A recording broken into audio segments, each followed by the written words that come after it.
మనలో చాలా మంది యువకులు అనుకునే ఒక పొరపాటు యువకులకు హెల్త్ ఇన్సూరెన్స్ అవసరం లేదు అని. ఆరోగ్య సమస్యలు వయసు చూసి రావు. 20లో ఉన్న వారికి కూడా యాక్సిడెంట్స్, వైరల్ ఇన్ఫెక్షన్స్ లేదా కోవిడ్ లాంటి అనుకోని సమస్యలు రావచ్చు. మరియు లైఫ్ స్టైల్ డిసీజెస్ ఈ రోజుల్లో యువకులకు కూడా షుగర్, బీపీ, హార్ట్ ప్రాబ్లమ్స్ పెరుగుతున్నాయి. అంటే ఆరోగ్యానికి రిస్క్ ఏ వయసుతోనూ సంబంధం లేదు. ఇంకో ముఖ్యమైన కారణం, మీరు చిన్న వయసులోనే హెల్త్ ఇన్సూరెన్స్ తీసుకుంటే ప్రీమియం తక్కువగా ఉంటుంది. అలాగే pre existing diseases waiting period కూడా మీరు హెల్దీగా ఉన్నప్పుడే పూర్తవుతాయి. ఆ తర్వాత నిజంగా అవసరం వచ్చినప్పుడు ఎటువంటి అడ్డంకులు లేకుండా సులభంగా వాడుకోవచ్చు. అందువల్ల గుర్తుంచుకోండి, హెల్త్ ఇన్సూరెన్స్ వయసుతో సంబంధం లేదు, అవగాహనతో సంబంధం ఉంది. మీ భవిష్యత్తు ఆరోగ్య భద్రత కోసం ఆలస్యం చేయకుండా ఈ రోజే ఒక కవర్ తీసుకోండి.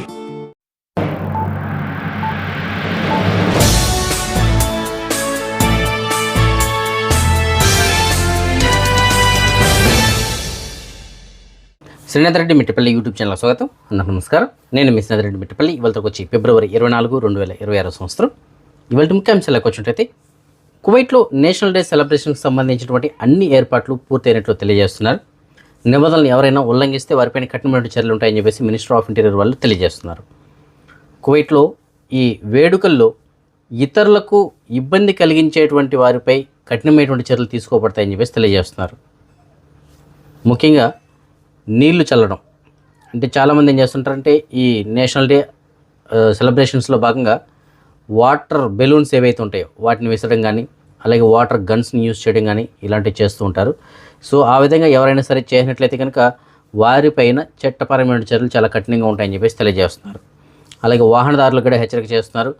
ఈ నేషనల్ డే సెలబ్రేషన్స్లో భాగంగా ఎవరైనా సరే వాహనాల్ని మితిమీరినటువంటి వేగంతో నడపడం కానీ, లేదు ఇతరులకు ఇబ్బంది కలిగించేలాగా డ్రైవ్ చేయడం కానీ ఇలాంటివి ఏదైనా చేసినట్లయితే వారిపైన చర్యలు తీసుకోబడుతుందని చెప్పేసి తెలియజేస్తున్నారు. అలాగే పెద్ద పెద్ద జెండాలని ఎగురవేయరాదు అని చెప్పేసి అంటున్నారు. అంటే ఎలాగా, కొంతమంది ఏం చేస్తుంటే వారి యొక్క వాహనాలకి చాలా పెద్ద జెండాలను కట్టుకొని వెళ్తూ ఉంటారు రోడ్లపైన. సో దానివల్ల ఏమవుతుందంటే, మిగతా వాహనదారులు ఎవరైతే ఉంటారో వాళ్ళకి ముందున్నటువంటి రోడ్డు సరిగ్గా కనపడదు. సో ఆ విధంగా చేయకూడదు. ఆ విధంగా చేసినట్లయితే వారిపైన కూడా చర్యలు తీసుకోబడుతుందని చెప్పేసి తెలియజేస్తున్నారు. మొత్తం మీద ఏంటంటే, మినిస్టర్ ఆఫ్ ఇంటీరియర్ వాళ్ళు తెలియజేస్తుందంటే, కువైట్ పౌరులు ఎవరైతే ఉన్నారో వాళ్ళందరూ కూడా ప్రజలతోటి మర్యాదగా మెలుక్కోండి, ఎవరికి కానీ ఇబ్బందులు అనేటువంటిది కలిగించకండి అని చెప్పేసి అంటున్నారు. అలాగే కువైట్లో ఉన్నటువంటి మహిళలు కావచ్చు, పిల్లలు కావచ్చు, అలాగే ప్రత్యేకమైన అవసరాలు కలిగిన వాళ్ళు ఎవరైతే ఉంటారో వారందరికీ కూడా మీరు మీ వంతుగా సాయం అయితే నీకు అందించండి, అంతేగాని ఇబ్బంది కలిగించకండి అని చెప్పేసి తెలియజేస్తున్నారు. జాతీయ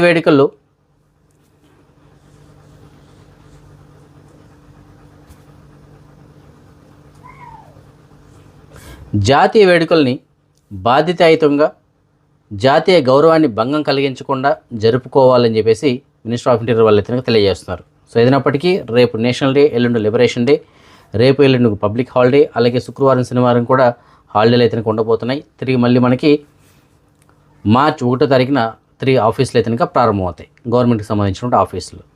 సో కువైట్ ఉన్నటువంటి ప్రజలందరికీ కూడా కువైట్ నేషనల్ డే మరియు లిబరేషన్ డే పండుగ శుభాకాంక్షలు.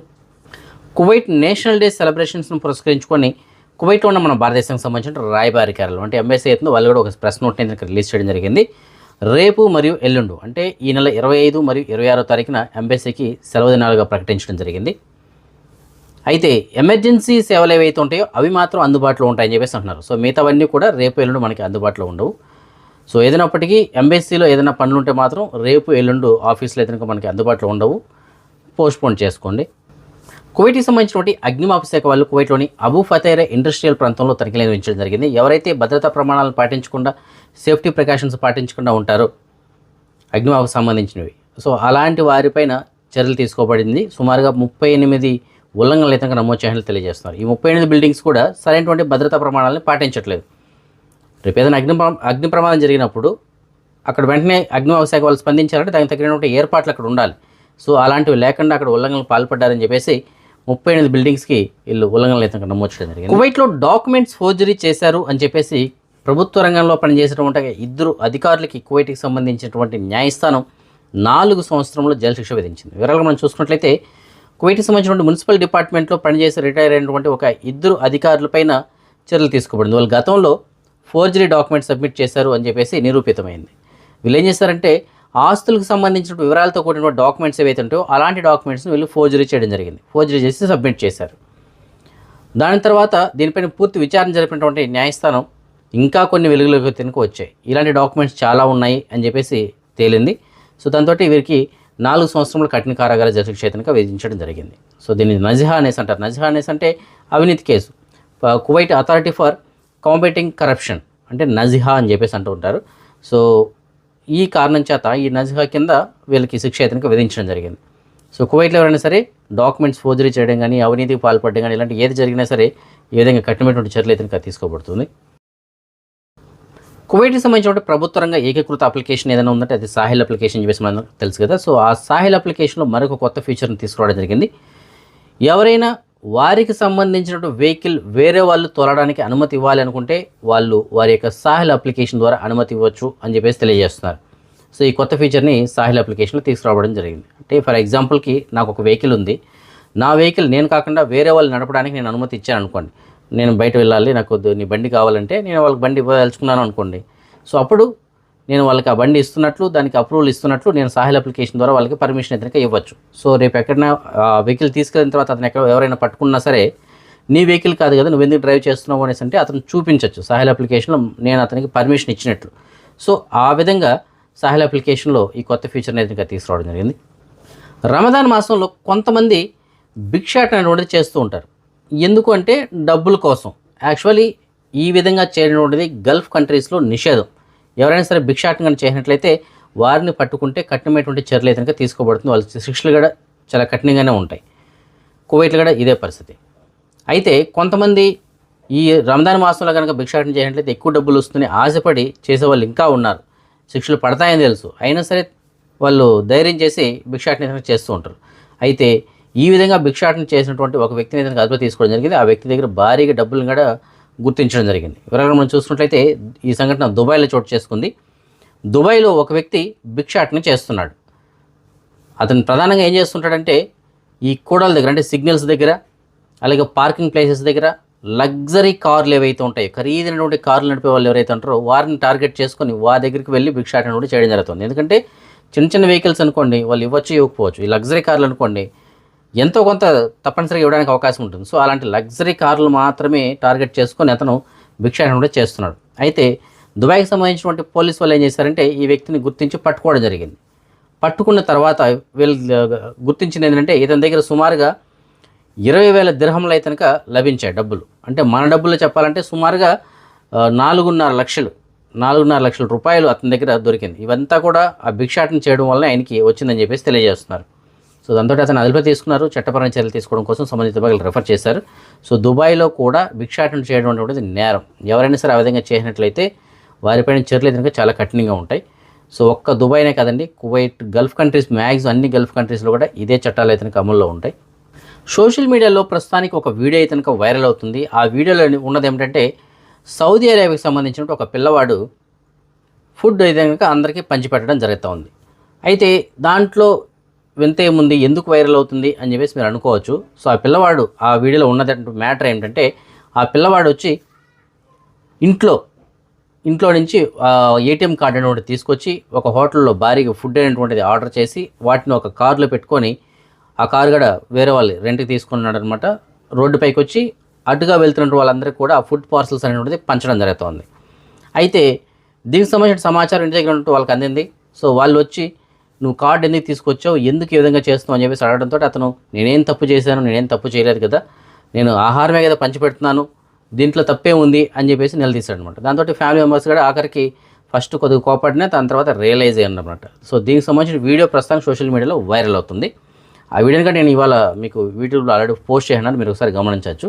అయితే దాని తర్వాత నేను పూర్తిగా దీనికి సంబంధించి అన్నీ చూస్తే ఇవన్నీ కూడా వీడియోలు చిత్రీకరించడం జరుగుతుంది కావాలని. అంటే ఒక సోషల్ మీడియా ఉంది వాళ్ళకి ఆల్రెడీ. సో ఆ సోషల్ మీడియాలో ఆ పిల్లవాడికి సంబంధించిన వీడియోలు అన్నీ పోస్ట్ చేయడం జరుగుతుంది. కాకపోతే అక్కడ మనం గమనించాల్సిందంటే ఆ పిల్లవాడి యొక్క టాలెంట్ని మనం గుర్తించాలి. ఆ పిల్లవాడిలో చాలా టాలెంట్ అయితే ఉంది, చాలా బాగా యాక్ట్ చేస్తున్నాడు. మాట్లాడడం కానీ యాక్ట్ చేయడం కానీ మొత్తం కూడా ఒక పెద్దవాళ్ళు ఎలా చేస్తారో ఆ విధంగా చేయడం జరుగుతుంది. అంతటి మైండ్ మెచ్యూరిటీ ఉన్నటువంటి పెద్ద వాళ్ళు ఎలా ఉంటారో ఆ విధంగా ఆ పిల్లవాడి అయితే చేయడం జరుగుతుంది. దానికి మాత్రం మనం హ్యాట్సప్ చెప్పాల్సి వస్తుంది.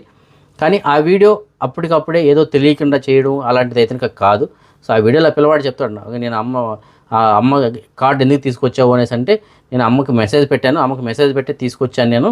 సో ఇది ఈ విధంగా నేను అన్నదానం చేయడం జరుగుతుంది, నేనేం తప్పు చేయలేదు కదా, అది కూడా రంజాన్ మాసంలో నేను ఈ విధంగా అన్నదానం చేస్తున్నాను, తప్పేం కాదు కదా అని చెప్పేసి అంటాడనమాట. సో చూసే వాళ్ళకి ఆ బిట్టు వరకే చూస్తారు. సో అది చాలా హార్ట్ టచింగ్గా ఉంటుందన్నమాట ఆ వీడియో. కాకపోతే పూర్తిగా మనం డీటెయిల్స్ కానీ చూసినట్లయితే దానికి సంబంధించిన ఫుల్ వీడియో మీకు నేను పెట్టాను. యాక్చువల్లీ ఫుల్ వీడియో మీకు సోషల్ మీడియాలో రాదు, ఓన్లీ చిన్న బిట్ మాత్రమే వేస్తుంటారు. నేను ఫుల్ వీడియో పెట్టాను. దాని తర్వాత మీరు వాళ్ళ ఐడి కనుక చూసినట్లయితే ఫేస్బుక్లో మొత్తం ఇలాంటి వీడియోలు ఉంటాయన్నమాట. సో ఆ పిల్లవాడికి సంబంధించినవి. సో మొత్తం మీద ఏంటంటే అది ఒక సోషల్ మీడియా అకౌంట్ ఉంది వాళ్ళకి. సో వాళ్ళు వీడియోలు అనేటువంటి కంటెంట్ క్రియేట్ చేసి ఈ విధంగా వీడియోలు అయితే కనుక పెడుతూ ఉంటారు. మన తెలుగు రాష్ట్రాలకి పొరుగున ఉన్నటువంటి రాష్ట్రాల్లో తమిళనాడు, కర్ణాటక, కేరళం ఆశ్చర్యపోతున్నారా? ఇదేంటి కేరళ అనకుండా కేరళం అంటున్నారని చెప్పేసి. అవును, ఇకపైన కేరళ పేరు అనేటువంటిది కేరళంగా మారనుంది. సో దీనికి మన భారతదేశానికి సంబంధించినటువంటి కేంద్ర క్యాబినెట్ కూడా ఆమోదం తెలిపింది. సో ఇకపైన మన భారతదేశంలో అన్ని అధికార భాషల్లోనూ కేరళకు సంబంధించిన పేరు కేరళంగా మార్చబడుతుంది. సో ఇకపైన కేరళ అని పిలవడానికి లేదు, కేరళం అని మాత్రమే పిలవాల్సి ఉంటుంది. సబ్స్క్రైబర్ ఒకరు మనకి మెసేజ్ పెట్టారు, ఆయనకి డ్రైవర్ పని కావాలి అని చెప్పేసి అంటున్నారు, అది కూడా ఇంట్లోకి కావాలి అని చెప్పేసి అంటున్నారు. సో మీకు తెలిసిన చోట ఎక్కడైనా సరే డ్రైవర్ పని కనుక వేకెన్సీ ఉన్నట్లయితే మీకు నేను డిస్ప్లేలో ఆయనకు సంబంధించిన నెంబర్ ఇచ్చాను, ఆ నెంబర్ కాల్ చేసి ఆయనకి సమాచారం అందించగలరు. అలాగే ఇంకొక సబ్స్క్రైబర్ మనకి మెసేజ్ పెట్టడం జరిగింది, ఆయన కూడా డ్రైవర్ పని కావాలని చెప్పేసి అంటున్నారు, తనాదల పైన వస్తామని చెప్పేసి అంటున్నారు, చాలా పాత డ్రైవర్. సో తనాదల పైన వచ్చినటువంటి ఆయనకి మీకు తెలిసిన చోట ఎక్కడైనా సరే డ్రైవర్ పని కనుక వేకెన్సీ ఉన్నట్లయితే మీకు డిస్ప్లే నెంబర్ కాల్ చేసి ఆయనకి సమాచారం అందించగలరు. అలాగే ఇంకొక సబ్స్క్రైబర్ మనకి ముత్లా ప్రాంతం నుంచి మెసేజ్ పెట్టడం జరిగింది, ఒక కువైట్ వాళ్ళ ఇంట్లో పనిచేయడానికి ఒక వర్కర్ అంటే ఆడవాళ్ళు కద్దమ్మ కావాలని చెప్పేసి అంటున్నారు. అయితే టెంపరవరీగా మాత్రమే కావాలని చెప్పేసి అంటున్నారు. సో మీలో ఎవరికైనా సరే టెంపరవరీగా కువైట్ వాళ్ళ ఇంట్లో పనిచేయడానికి ఇంట్రెస్ట్ ఉన్నట్లయితే మీకు డిస్ప్లే వాళ్ళకి సంబంధించిన నెంబర్ ఇచ్చిన నెంబర్ కాల్ చేసి పూర్తిగా కనుక్కొని మీకు నచ్చితే వెళ్ళి జాయిన్ అవ్వచ్చు.